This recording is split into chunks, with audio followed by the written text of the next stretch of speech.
Acolyte was canceled the other day, and this has led to much rejoicing on one side of the Star Wars culture war, and on the other side has led to much gnashing of teeth, rending of garments, wailing at the unfair nature of this. And I'm going to go over a few of these pieces today. I wanted to start with this little compilation TikTok video that I saw on Facebook, because I'm old. I see my TikTok videos on Facebook. I don't go onto TikTok ever. Otherwise, like I've been on TikTok. I don't really do TikTok. It seems like the bottom of the barrel type stuff, and you'll see that here right now. This is, as titled by the poster, a compilation of people who didn't watch The Acolyte complaining that it's been canceled. So we'll just watch a little bit of that. So The Acolyte was canceled. It's definitely because incels didn't like two people of color holding hands. We're not gonna forget that. They hit the second tower. It was set up to fail from the beginning. When The Acolyte was first announced as a female-run show with Leslie Headland at the helm, starring a black femme and a diverse cast of characters, unlike... A black femme? Black, is that like Black Noir? So, as you can see right off the bat, everyone here is complaining that incels and, toxic fans got this show canceled, and that it was doomed because of the review bombing. I'd just like to point out real quick, and I'll probably point this out multiple times, but if a show is really good, then review bombers are not going to sink it. It's still going to do well. Even sometimes when a show isn't good and there's a bunch of review bombing and negativity around it, like Night Country, True Detective Season 4 Night Country. Terrible show. But despite a lot of negative online backlash to this show and a lot of review bombing or whatever you want to call it, and everyone's like, oh, the True Detective fans are so toxic. Well, it's still, what's her face was given the helm for the next True Detective season, and it's been renewed by HBO. So even if this was possible, that incels and angry toxic fans could cancel a show, it's obviously not what's going on here. And I'll get to what's going on here momentarily. We had seen in a Star Wars project before, the review bombers took to the internet before the show even had a chance to air. Is it worth the price? I understand that it got review bombed to an insane degree by so many people who were hating on it just because of what seems like internal prejudice. Amanda Stenberg, who not only gave a phenomenal performance as Osha, but also as her twin sister May. Sorry, again, I often don't focus on the actors or the individual actors or acting in a television show or movie when I'm reviewing it, because I think so much comes down to direction and writing. And maybe that's the case here. But what solidified my belief that Amanda Stenberg did not give a good performance, whether or not she's a good actor, but did not give a good performance, was when she killed Soul and when she was like expressionless. She's supposed to be like having this raging moment, but she's just totally expressionless, like she's taking a shit or something. Like it's her face looks a little tense, and it was genuinely just one of the worst performances in Star Wars I've ever seen. And I will say Mark Hamill in A New Hope had some pretty bad lines, but but this was worse. Had no choice but to stick up for themselves and defend herself. She's talking about the Distrack. That was probably one of the biggest unforced errors ever. I think that maybe Disney canceled this show because of the Distrack that Amanda Stenberg put out. That shit was unwatchable, and it was just so cringy. Because I'm sorry, you don't need to actually defend yourself against trolls. You don't have to do that. You don't make a whole... I mean, maybe if you're, a really good rapper or something, that might be funny. But really, if any one thing outside of the show itself caused the show to be canceled, it was Disney executives watching Amanda Stenberg's diss track and saying, we don't want to be associated with this person anymore. Or the creator of the show, or any of the people, because they have made so many unforced errors in promoting this show and kind of, dissing the fans along the way. Against the vitriol and bigotry that she was receiving, because Lucasfilm or she could did block not them. protect her. Oh God. Supposed Star Okay, Wars okay. Disney can't protect you from online trolls. Stop it. There's a whole article in the Mary Sue that I'll get to in a second where they're talking about how Disney handled the cancellation of this so bad and it just opened the door to all these trolls. You cannot protect your actors, you cannot protect your showrunners, you cannot protect your cameramen, whatever, from online harassment, because online harassment is just going to happen.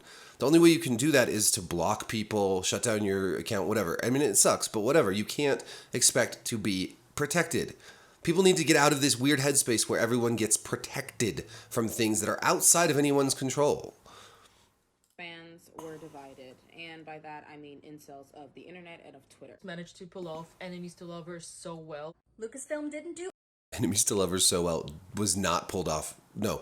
That shit was, there was so many shortcuts taken to get Osha's character to the dark side, and like all it really took for the stranger, Kamir, was to swim around with his clothes off, and then she was like, yeah, I guess I'm not a good person anymore. I'm going to go over to the dark side.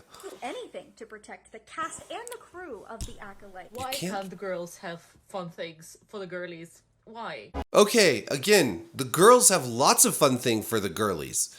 God damn it, I've been saying this for, and I don't know how many times and how many videos. You are taking something that is traditionally a franchise geared towards men and boys. Not to say that, again, girls have enjoyed Star Wars a lot, but you're taking something that has been geared towards men and boys, and you're trying to force it to be something for girls. And that is a bad idea. Again, I've likened this to taking things that are traditionally in the female space, like romance novels, and trying to make them for boys. It's doomed to failure. It's a terrible idea. I don't know why so many people think that doing this over and over and over again in every franchise that boys have traditionally been the dominant driving consumer, why this is a good idea. Lord of the Rings, True Detective, Marvel, etc., etc., etc. There's lots of room for females in these franchises, but this obvious agenda-driven effort to make it not for the boys, but to make it only for the girls is crazy to me. Like, why would you start to alienate the main driver of your market? Why would you alienate the main demographic that watches your shows and movies? Why wouldn't you just, like, look, let's see, the Avengers has Black Widow. Everyone loves Black Widow, right? Like, why not take that approach, where you build great female characters within the existing franchise and then give them, their space within that franchise. You appeal to women in Star Wars by creating more great female characters, not by making entire shows that seem to just want to alienate the main demographic that watches Star Wars. That shit is crazy to me. Just from a business standpoint, like, what the fuck is Disney thinking, man? I want more great female characters in Star Wars and Marvel and Lord of the Rings, whatever. But not like this, not like this. This approach, this alienating, hostile approach is just insane to me. But it just shows how fragile you guys are to storytelling. And it was for the girls on board. Leslie Headland was so dedicated as a fan of Star Wars. So when Mother Anicia says this quote, and the whole show is literally about people of color, Ask me what I'm about to do. I'm about to cry. Thank you for asking. I don't care. I just don't get the feeling that actually a lot of these people in these TikToks are Star Wars fans. It just doesn't... It seems like a lot of the people in these videos are more fans of this political viewpoint than they are of the stories and the shows and the movies that make these franchises. About what the incel said. you guys bullied a man list. Good Lord Almighty with the incel talk. It's such shorthand. It's like, it's the same kind of thing as when people say, well, you go woke, go broke. I'm like, well, that's actually doesn't mean much. Like, you use woke to describe everything you don't like. You use incel to describe everyone you don't like. You all say the same thing. It's so boring. Stenberg so bad. The Acolyte, it was kind of to be expected, considering how it is set in the universe that has, if not one of then the most toxic fan base like ever. To receive See, again, this is the message that's being pushed, but it's not just pushed in Star Wars. Star Wars is just, like, maybe the most famous, but you'll hear it with Marvel. You heard it with True Detective, that, like, The season 1 fanboys were so toxic and all this stuff, right? I mean, there's toxicity on the internet. No matter what it is, what franchise it is. I mean, when it was Captain Marvel, it was like, oh, the Marvel fanboys are the worst. Look, I think a lot of the actual trolling that happens, and the most nastiest stuff you see, is just people who do this for fun on the internet. See this news, I like him. Worth the price. I am mourning the fact that we're not getting any more Khmer edits because we're not going to get any more source material. What do you mean? It wasn't bringing in the No, we can talk about that. The precedent this is setting It was very bad. scary and very concerning. What Lucasfilm is doing No, with this it's decision not. is allowing the bigots to win, allowing the bigots to run with this. And This is something you'll see over and over again if you go online. Allowing the bigots to win. Because only bigots didn't like this show. Okay. That's enough of that video. I knocked my tea bottle over. Okay. So it's interesting because we have... I don't know what the original title is. The Acolyte canceled. Answered. That's the original headline for this piece. But now it's Disney is happy to let the toxic dude bros win, I guess.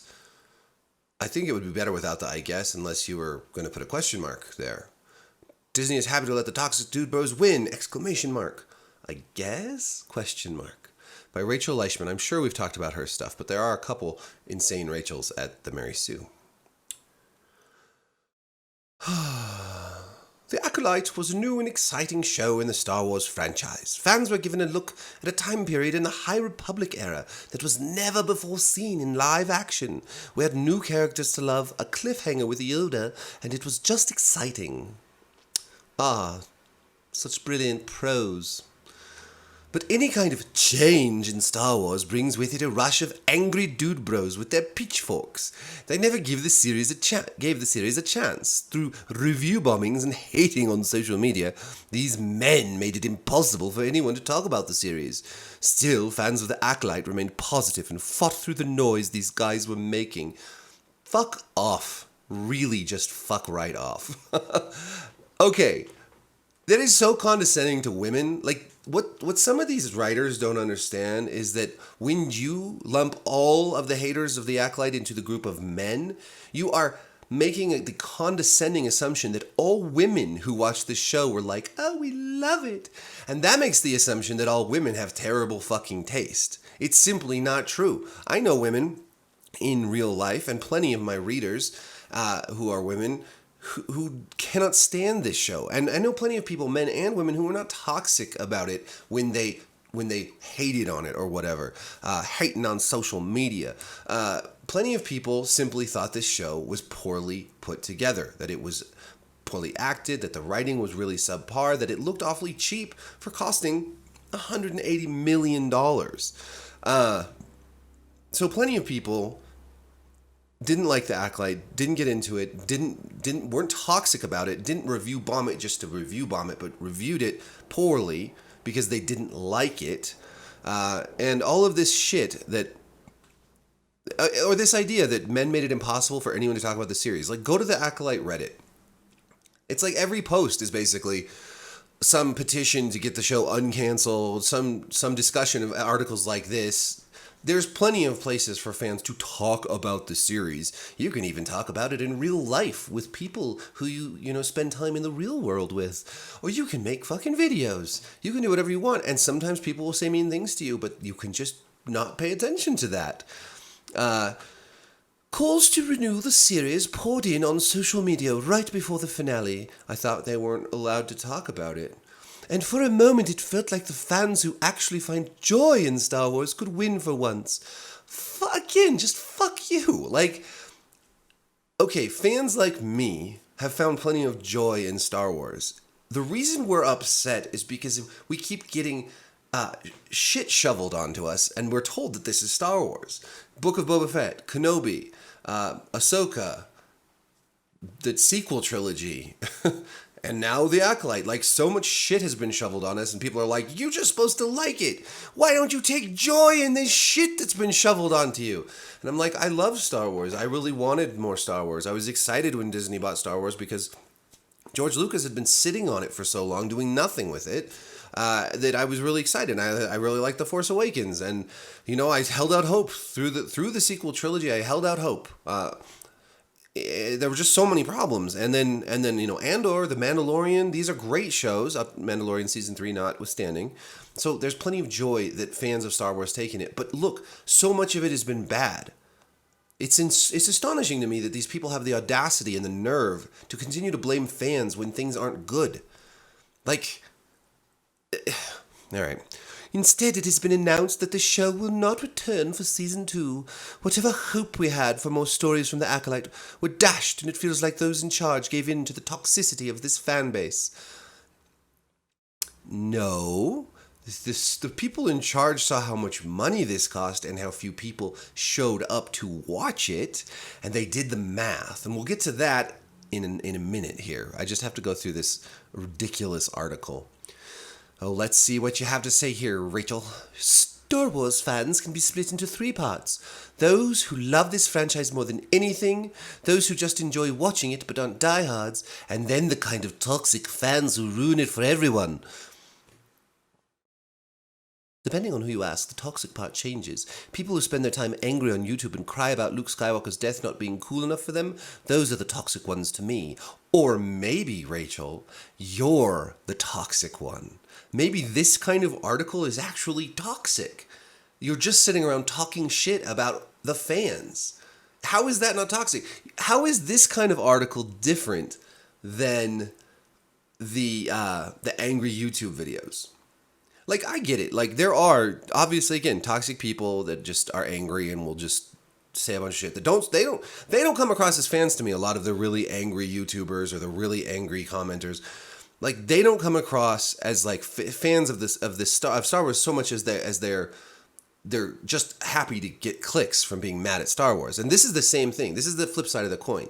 I don't think this fucking Rachel Leischman strikes me as a Star Wars fan at all. She's just talking shit about fans. She's just moaning and crying about the cancellation and because it's a way for her to write an article like this. Or like in that video where the chick was like, "There's never been such diversity in Star Wars before." It's like you just ignored Andor, which is like super diverse. Or like, how about the fact that almost every Star Wars has had a female lead, and even in Kenobi, Obi-Wan Kenobi's character was pushed aside for like little Leia. Book of Boba Fett was like a side character in his own show. Shows that have compelling leads seem to be doing well, like The Mandalorian. And that had female characters in it too, but it didn't lose sight of the fact until later that this was about Mando and Grogu. Anyways, okay. The point I'm trying to make is that this is it's a terrible way to break down who the fans are. Because also, those who love this franchise more than anything, that's one part, right? But you know what I think? I think that Disney is making it for these people right here, those who just enjoy watching it but aren't diehards. And the problem with making your franchise for the casual viewer is that they're not the ones driving hype, merch sales. They're not the ones who are pushing this franchise financially and in the public sphere. You have to make your shows accessible, right? Star Wars it's always been accessible to casual viewers, but you have to focus on who your real fans are when you're making these movies, when you're making these shows. You have to have a vision that like appeals to your real fan base, those who love this franchise more than anything. But guess what? The problem with people like Rachel Leischman and this article is that these are the people who are angriest right now. Not the toxic fans who ruin it for everyone. Look, I'm sorry, but there's just as many toxic people who are fans of the Acolyte who won't accept that anyone could possibly be disappointed by this show unless they're toxic dude bros. So I'm sorry. The toxic positivity is absolutely just as real. Same with like reverse review bombing and all of that. And you see it even a lot of the time in professional critic reviews where shows like The Acolyte get way better marks or Night Country get way better marks than they should objectively get because there's this reverse sense of, okay, well, we need to build this show up because it has women, because it has minorities. And that, again, is so condescending to me because I think that women and minorities deserve good scripts. And if they get bad scripts, we should just say, this is a bad script. It doesn't matter what color or gender the actors were. If you give me a good script, again, Andor has women and men of color. It has a lesbian relationship. It has lots of diversity, but it has a really good script. But somehow, all these critics and all these people think that just because it's diverse, it has to be good, rather than it should be good for a diverse cast and diverse storytelling. It should be good. It should be better than this. I personally find these people much more detrimental to the cause of a more progressive Hollywood than someone like me, who says, just because Rings of Power, just because The Acolyte, just because these shows have a diverse cast doesn't make them good. We should still demand excellent writing, whether or not the main character is male, female, black, white, Asian, Hispanic, whatever. And this is referring to the third group, the toxic guys. They are the ones who refuse to let the Acolyte find its fandom, just constantly screaming at anyone who dared love the show and making life miserable if you wanted to share your support. Yeah, clearly you're not able to share your support online at all here. I changed my accent for that line. I don't know why. Again, no. The Acolyte didn't find a fandom because the Acolyte was bad. It didn't find a fandom not because people were yelling about it and angry about it, but because it wasn't very good. Every single thing these toxic bros like, it gets another season. I wonder why that is. Maybe these toxic bros just want good shit. And it's getting renewed because the toxic bros are watching it. Or maybe actually it's just because these things that are getting renewed because the actual Star Wars fans who love it more than anything are showing up for them. It's crazy the pretzels people bend themselves into to justify their bizarre arguments. Look, I love The Mandalorian, but they don't have an issue with that show. They were furious over Obi-Wan Kenobi, a great show, all capital letters. Anyone who thinks that Obi-Wan Kenobi was a great show needs to get their fucking head checked. And it hasn't been given a second season. These are the angry YouTube warriors who mocked the Book of Boba Fett repeatedly. The Book of Boba Fett, again, why do you think that people were upset by the Book of Boba Fett but not The Mandalorian? These are two shows about Mandalorians. These are two shows that are set often in the same place. These are two shows with a male lead. These are two shows, not a white male lead, by the way, but these are two shows with so many similar things. In fact, Boba Fett had a number of episodes devoted to Mando himself. Why are people mad about Book of Boba Fett as opposed to The Mandalorian, or the first two seasons of The Mandalorian? Because the Book of Boba Fett was poorly written and totally unnecessary and just wasted its lead character, who often went around with his helmet off for some reason. I don't know. I think maybe people just weren't into this idea that like Boba Fett as an overweight, middle-aged dude, like sort of lamely trying to get hold of some crime ring. Like come on, guys. Like, why? They don't even examine why this might be. The answer to every question in an article like this, written by a person with no critical thinking skills, is simply toxic dude bros. That's the answer to everything. Just like that TikTok video we watched, the answer is incel. You don't need to actually think it through. You just have to be like, incel, toxic, blah, blah, blah. I'm sorry, you're just angry YouTubers when you do this shit. If they like the show, they are rewarded. So what about the rest of us? What about the fans who find joy in all these stories? Okay, I'm reminded of Bill Burr's bit on women's basketball. He has a very funny bit on women's basketball where he's like, women are constantly complaining that women's basketball is not as popular as men's basketball. I'm not going to do it as funny as Bill Burr, right? But women don't go watch women's basketball games. Like, they complain about it, but they don't show up to actually watch it. Well, here we go, guys. They keep making shows ostensibly for you, And you're not showing up to watch them. The numbers aren't there. There's a reason that these are getting canceled, and it is the numbers. It's not the dude bros. It's not the toxicity of the fan base. All right, let's see. This chick's probably like 22.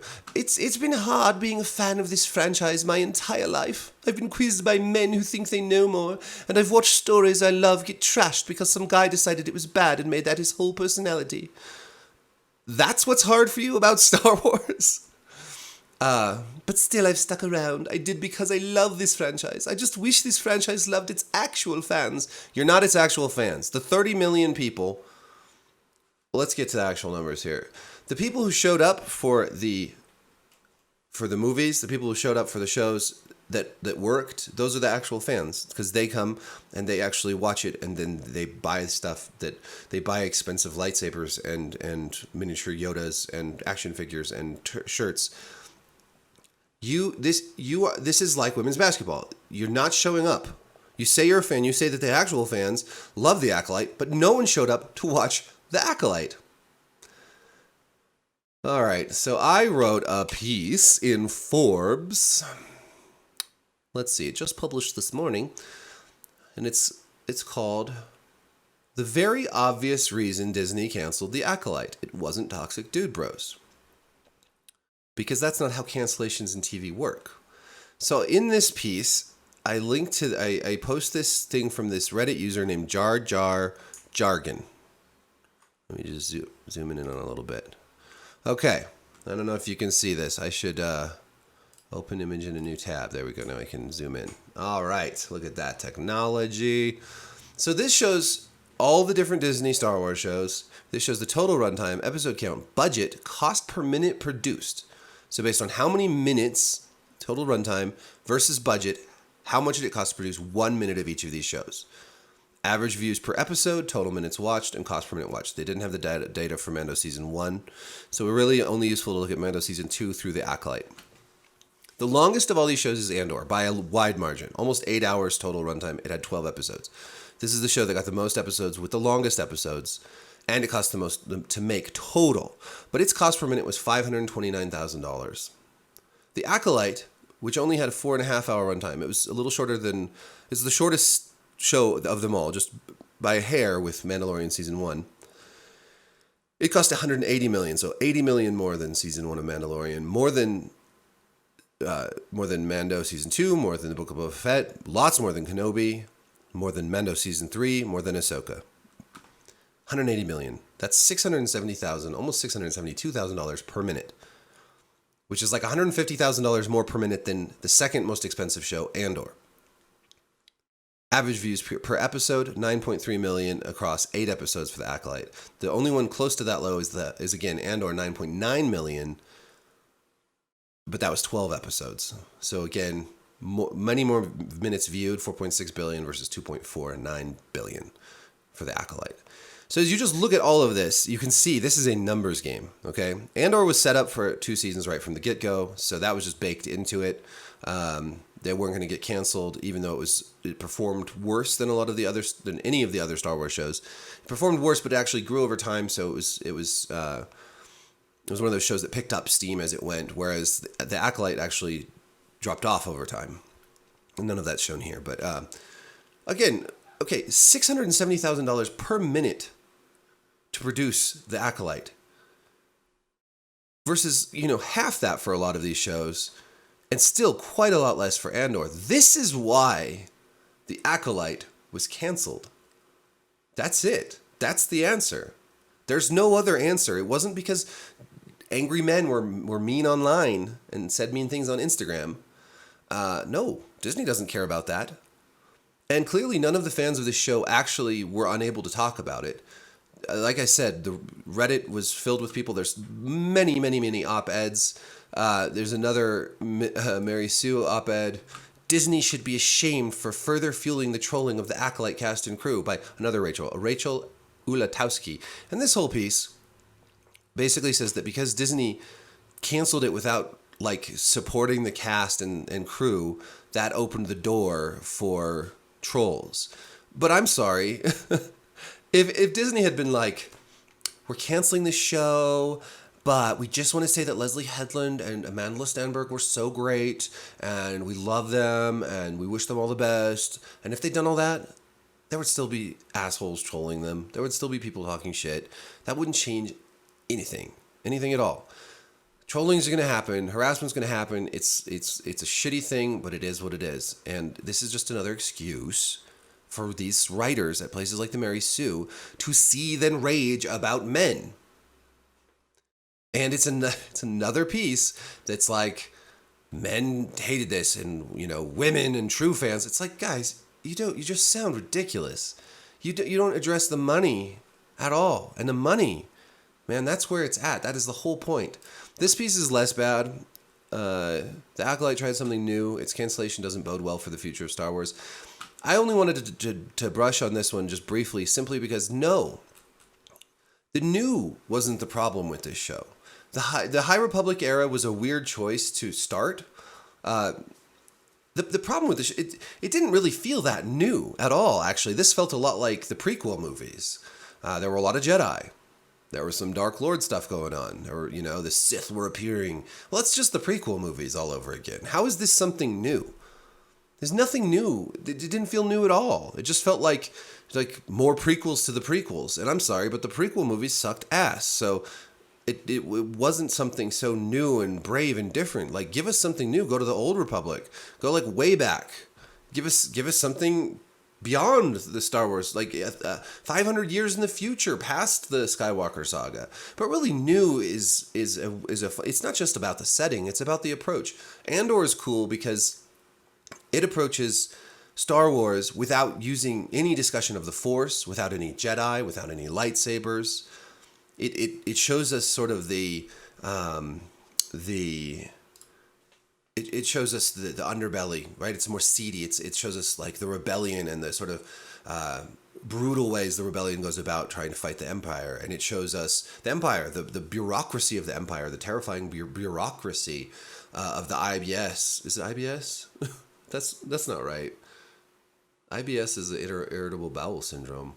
But the Empire's secret service, or their intelligence service, it shows us it tells its story so differently. Like, Andor is something new and bold, and very few other shows are. I loved The Mandalorian, but The Mandalorian really tapped into sort of like classic Star Wars adventure space western. I love that it did that. I think it did that really well. I think The Acolyte would have been better if it had just tried to be a little bit more classic Jedi adventure. The Acolyte didn't have a clear identity. Was it a mystery investigation? If so, it was a bad mystery investigation. Was it something like trying to critique the Jedi and show that the dark side isn't so bad? Well, if so, it didn't do a very good job at that either. And we've had plenty of that. I mean, the sequel trilogy really, like The Last Jedi, that really delved into like the flaws of the Jedi. I mean, so did the prequel movies. We've had this like discussion of how flawed the Jedi are forever. There's nothing new about that. So the reason that I see The Acolyte being canceled was that it didn't have a firm identity, because I don't think that the creator of the show had a firm idea. They were trying to play off so many of like the things they loved. Oh, we're gonna make it. We're gonna kill off Carrie-Anne Moss because we want a really big introduction like Breaking Bad. What? Why don't you just think about the story you're trying to tell and stop thinking about these other shows that you liked while you're doing it? Like, come up with a cohesive story. It could have been that sort of Jedi cop drama, the procedural type thing, True Detective in Star Wars, but it wasn't. And so what was it? Was it a lovers to or enemies to lovers story? If so, it didn't focus very much on that, only at the end. The episodes were short and rushed, weird, jarring endings, cringy moments like the power of one, that kind of thing. All this sort of like we're trying to be deep stuff didn't really work. Like Soul being the bad guy because he killed Anastasia. Well, she turned into a friggin' smoke monster, and it looked like she was gonna like kill her kid or something. Like, what was he supposed to do? There's so many things like that. As you watch it, you're just like, this is just deeply fucking mediocre throughout. And I swear to God that I just don't see any arguments from actual fans of this show that are saying this is why it was good. I just see people saying it was canceled because of incels. I just see people saying, oh, the toxic fans ruined this show. Well, what about the blame that goes on to the writers? What about the blame that goes on to Disney for bankrolling this without overseeing some quality scripts? Where should the blame lie? With fans or with the people who created the show itself? Because they spent $180 million on a really short, rushed, badly paced, badly produced, badly written, often badly acted Star Wars show. But everyone seems to want to just blame fans. If the Acolyte had been good, if the Acolyte had been just as good as Mandalorian Season 1, let's say that, or 2, it probably would have had twice as many viewers, and it probably wouldn't have gotten canceled. But it wasn't good. And I've listed off a bunch of reasons why right now. And I've listed them off each time I reviewed an episode. But the thing, I just keep seeing people say, no, it was good. It really was. It was good. Or no, you just hate it because of people of color. Or you just hate it because there's women. No. That's definitely not it. Again, Andor is extremely diverse, and it is my favorite Star Wars thing since the original trilogy. So, anyways, I will stop rambling. I just wanted to say, the reason the Acolyte was canceled was because it didn't make back its investment. Not because of any of this bullshit that they try to peddle you with online. Thanks for watching. Be sure to like, subscribe, hit the notification bell. Peace. Who always stands so true then. All I wanted was a badass looking